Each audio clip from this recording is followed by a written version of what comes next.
Hi, welcome to Warrior Talks. I'm your host, Tina Campbell. My company is Freedom Press Warriors, where we help veterans to start and even jumpstart their business ventures. This podcast gives us an opportunity to speak with veterans that have transitions to entrepreneurship. It's basically the positive, the not so positive, and the twist of everybody's journeys. So today I'm really happy to have TJ Beaudette on the show. TJ and I recently had a conversation and it was awesome face-to-face Zoom. And I know we could have kept talking for hours, but I thought we'd come back today, do a little recording of this and really get down TJ, find out what's going on TJ's journey in his life. So welcome TJ. How are you doing? Great, Tina. Thank you for having me on. Oh, I'm excited. So it was so nice to get introduced to each other from another friend, Chris. I just really appreciate that. That said, you should talk to this guy. And I was like, okay. And then we did, and it was such a great experience. So if you want to start by telling us a little bit about your journey, what was it for you? I know you had a couple of, as everyone does, forks in the road. And you took certain forks, and can you tell us about those? And then about, if you want to tell us about how you came to what you're doing now. Absolutely. So I was born and raised in New York on Long Island, 30 miles east of Manhattan. Yep. Right. And so when 9/11 happened, one of my best friend's dad was a firefighter with ladder 118 that passed away. So that was the time that I made the decision. I knew I was going to join the military. Fast forward about 9 years, and I joined the Marine Corps as an officer, and then I joined the infantry. And it was my goal to go serve in combat, and and I saw myself doing that as a 20-year career or more. I had the opportunity to go to Afghanistan, and I came back, and it was a good experience, but I still felt like I was missing something. Like I thought I would go to combat and I would achieve this ultimate fulfillment for life. But I came back and I was like, ooh, okay, I don't really feel that. Still the normal ups and downs I had been feeling before this experience. So for the next 5 years in the Marine Corps, again, great experience. I had the opportunity to be a platoon commander again, deployed for the second time. I had an opportunity to be a company commander, deployed to Japan and Okinawa for a third time. And that was around the time I just started to get this feeling that maybe what I was looking for, I wasn't going to find in the Marines. Mhm. So I transitioned to the corporate world, and I landed a job with a medical device company in sales. And it was great. It was great. It was a very good team, very good company. And I was like, okay, I served for 8 years. Now I'm in a very good position in the corporate world, room for growth, room for advancement. I kind of saw the next 20, 30 years in front of me. And it's like, now it's my time to live the American dream and go down this path. A year after I started at the medical device company, I applied to an MBA program. So I was working full time. I was in a full time MBA program, and I was starting to feel the same anxiety that I felt in the Marines, that the fulfillment that I was striving for just wasn't really coming. Like something was amiss. And really, it kind of all came to a head for me when the images of the Afghan withdrawal were all over the news in July and August of 2021. And I'm working full time. I'm in an MBA program. And I'm just like, what am I doing this for? Like, when do I just get to slow down and enjoy this? And I was in a deep depression, even though I was showing up to work every day with a smile on my face. Yeah.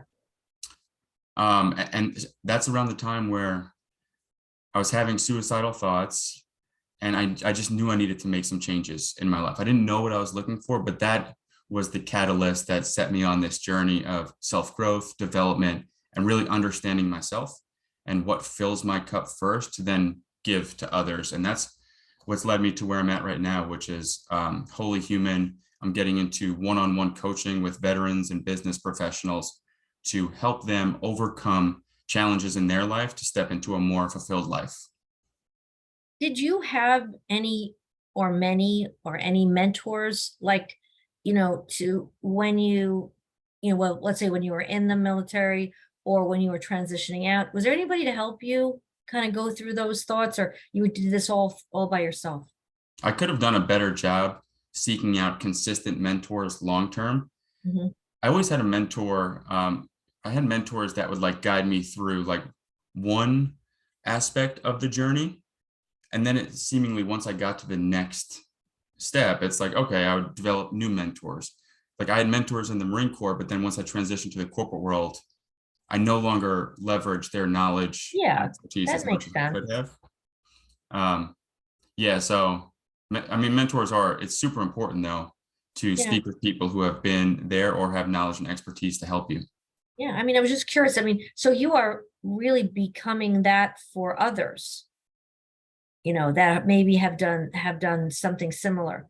When you were transitioning to the corporate world, um, what was that like? Just think about that, just space and time when you got out of the Marines, you were starting that you got the offer letter for this company.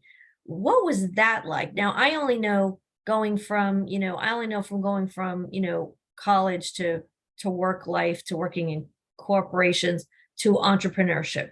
So I did it later. I did it, corporate to entrepreneurship much later, after like 25 years in corporate. So, but what was that time frame for you and now you're working, and what was it like? Did things look different to you? Like the world looked different? What was that like? It did. It's funny that you asked that. It definitely looked different. My transition was pretty seamless. I mean, I was stressed out when I was trying to find companies that I wanted to work for and interview for those jobs. But I worked with a junior military officer headhunter type firm that Okay. guided me through that process, which was super beneficial.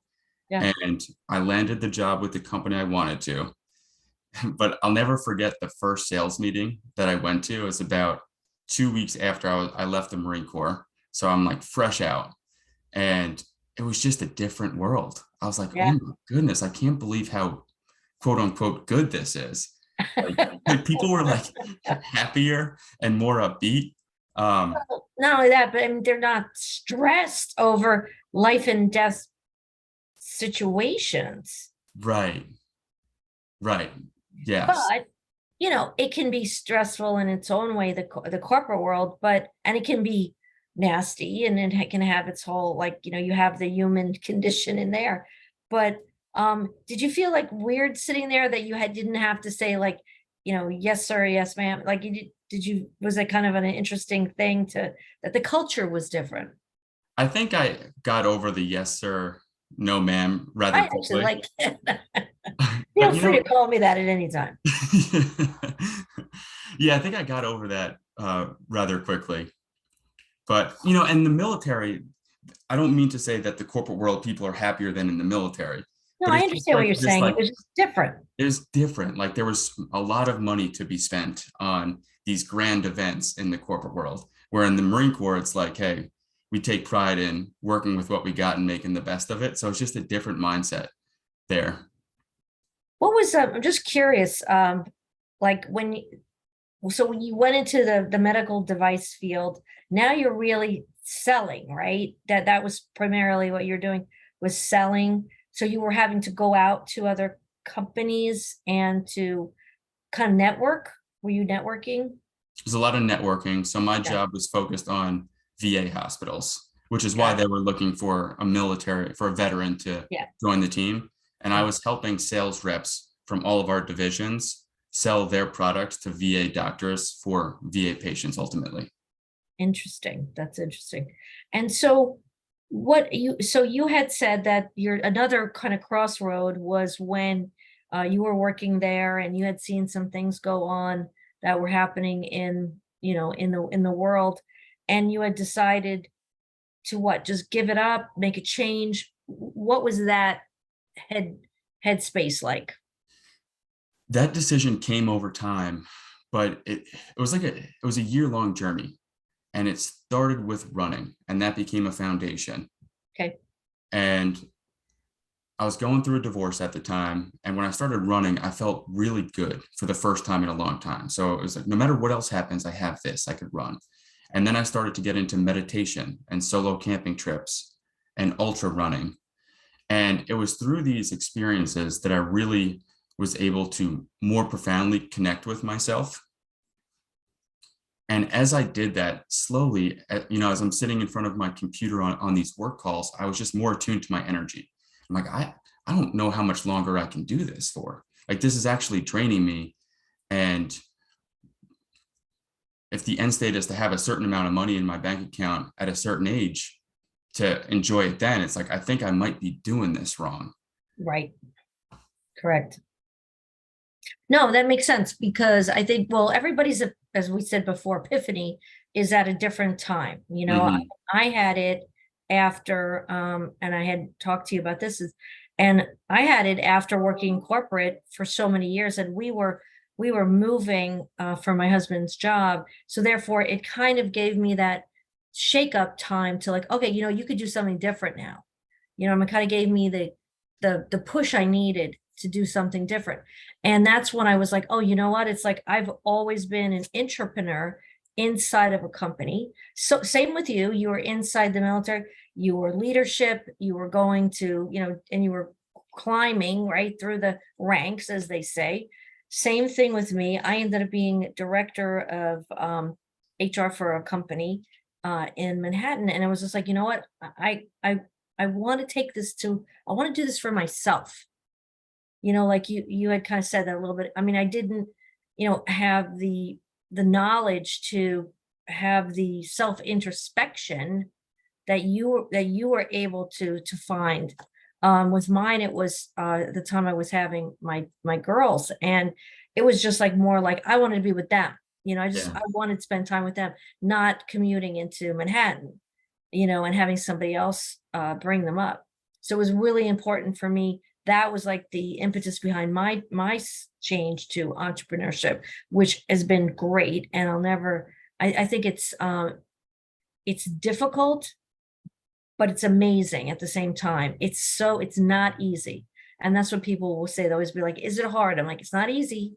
It's like, and you have to like they got to have that passion inside of you to, as I was mentioning to you, was, the kids were getting off the bus, and like I'd like stop working, I'd go start dinner. Then from there, they'd be doing their homework, I'd go back to work, we'd eat, dinner's ready, we're eating, they go to sleep, I'm working again. So it was all those times just fitting it all in around the schedule, and it was hard, but it was I'm so happy with the relationships I have now with my children, because if I hadn't done that, I don't know. I'm sure, and believe me, I'm not saying you have to leave corporate in order to have a good relationship. I don't mean it like that. I just mean, I think I'm just really lucky. So I think, when you said you were going and you were running, and like, that's really amazing because you think about it, the endorphins, right, that are coming out when you're running. And so you had said you were feeling depressed and you had all this, but now you're able to run, and now you're going on these solo camping trips and meditating and really kind of becoming one with yourself and with what's around you. And what do you think is like the biggest aha that you had at that moment? And I know we had kind of talked about it a little bit, but what's the biggest aha for you to get healthy in your mind and your spirit and your, what was that aha like for you? Did it hit you over the head, or was it slow work up to, I can do this kind of thing? Absolutely. And by the way, you're so right that it is challenging, but it's so fulfilling, this path. And I love your story about when you were walking around the streets of Westchester, just Oh going up yeah. to people and recruiting them. Yeah. That's the grind right there. It's the grind. Yeah. And I think there's a book, right? I think there's a good book called something like The Grind and something, right? Go ahead. Yeah. Okay. So, I mean, the rock bottom, when I was having suicidal thoughts, I was like, oh my goodness, like Yeah. I've become like, I am in that. I have to be honest with myself here about where I'm at, because this is Yeah. not good. And then even though it was a gradual journey, I think maybe the first moment that was like an aha moment was my first solo camping trip. I went back to the book, The Power of Now. So it was my second time going through it. And I was like, okay, if this is possible, what am I missing out on? I truly just had an open heart as I read it. And I had this moment where one day I went for a run. I was sitting in the grass for about 5 hours, and it was uncomfortable because it's really uncomfortable sometimes just to be with your thoughts It's a Yeah. lot easier to go watch TV or go grab a beer, but I knew I needed it. So after like a couple hours, 4 or 5 hours, my eyes closed, just trying to relax, trying to become the observer of my thoughts, feeling the energy in my body, and then feeling that energy merge with nature around me. Like I had this moment, and it was deeper than anything I'd experienced up to that point. And I opened my eyes, I had like tears coming down my eyes. And in that moment, it just made so much sense. I was looking out at the mountains in front of me, and I was like, oh my goodness, like it's already perfect. It's already perfect. We don't have to strive. And I'd grown up in the Roman Catholic Church. I'd actually been baptized as an adult as well. But in that moment, everything I learned about Jesus and his teachings made more sense. And that's when I knew that there was more toward this, and then continued on the journey, the lifelong journey. It's amazing. And then talk about what you're doing, what you've decided to do now going forward. So I'm getting into coaching, and I'm building a business. I'm building a business around my life, how I could sustain my energy to give to others. And I'm still figuring out exactly what that looks like. Mhm. But the path in front of me as it stands, starting with one-on-one coaching, and I've already started to have some great connections or great Right. conversations and make great connections with people there. Mhm. And then perhaps group type coaching. And then I would love to have a retreat at some point in the future to bring Right. people together to do cold plunges, meditation, and just be out in nature, because nature is so healing. That's amazing. And so with that, would you consider this like a life coach? Like if you had to, I know it's hard to generalize, and I know you're different than, than some average people but what would you say that if you were to say kind of coaching, is it is it life? Could it also be for their business? Like how does it work? Yes, it's life coaching. It can certainly be for business as well. Because what I'm understanding is, as I kind of work through my own challenges and look at my own shadow, that which scares me, that which I don't want to show the world, as I'm able to look through that and move forward anyway, it's so much about life is overcoming fear. And I can walk with people as they overcome their own fear, because I'm able to look at my own shadow. And it can be something as simple as, not as simple, but like, I want to get in better shape. Okay, like what's holding you back from doing that? Do you have a fear associated with, well, if you start and don't complete it, are people going to think less of you? Right. So that's something for fitness. Yeah, Business, definitely. it's like, what are your fears around starting or making that change in your business that you feel that you need to make, but there's Mhm. something holding you back? Yeah. And so I think it's widely encompassing, and just connecting with people that are going through or have been through similar challenges that I have. Yeah, I think you can definitely help guide them through it. And I think that's what I see almost, when people talk about their elevator pitch and things like that, right? And it's always like to help, to help, to help, right? But I would say, try to come up with a different verb, come up with, are you guiding? Are you guiding them? Are you teaching them? And maybe all of the above. But I'm saying, because so often I think we use the term, I'm helping somebody. And it's like, I think we all need to be more specific than that and say, I'm a guide. I've walked the walk, I talk the talk. It's like, and I'm always walking it. It's not like you have the answer, but you can help people to find their own answers, correct? Correct. And I love that. I love that. So Yep. taking your advice, I guide people to Yeah. look at their own fear, to help them to overcome it, to step into a more fulfilled life, whatever that looks like for them. Right, because it's all about them, right? So that's 100%. interesting. So if I kind of asked you this before, I don't know, you've kind of said it, you've alluded to, you've said it maybe, but if you were to share one thing right now, a tip with, somebody that's, coming out of the military or has come out of the military is like, doesn't know what to do, trying to find a job, maybe thinking about starting something themselves, what would you tell that person, and even that your younger self, what would you say to them? It's so funny because I took some notes on this one. And as I'm writing it out, I was like, this is advice to myself right now, too. Like, Yeah, this is yeah, good. But I would say the path in front of you is going to be challenging, yet amazing. You're not going to get it right every time, and that's okay. You're going to make mistakes. You're going to feel emotions and pain and discomfort, and it's all okay. Just don't run from that. Don't run from those uncomfortable emotions. Feel them because they're trying to tell us something. And there's so many lessons in that. yeah. And never be afraid to look in the mirror and admit that you are wrong, that Or I that am, you need help. that you need help. Yes. Like look in the mirror and give an honest assessment, whatever that looks like, because the more that we blame anything external for an internal feeling or condition, the more that we're giving our power away to that. Wow. And yeah, we need to hold our power. And that's how we make the changes in our life and we need. That's how we align with ourselves Yeah. and continue moving down the path. And it's constant reassessment. And I like that because listen, 12 years ago we named our business Free Enterprise Warriors. And some people are like, well, is that, warlike? And I'm like, no, we're guardians of free enterprise.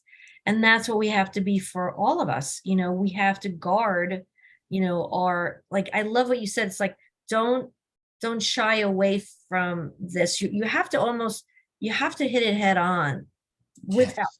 with help. With You don't have to do it alone, with help.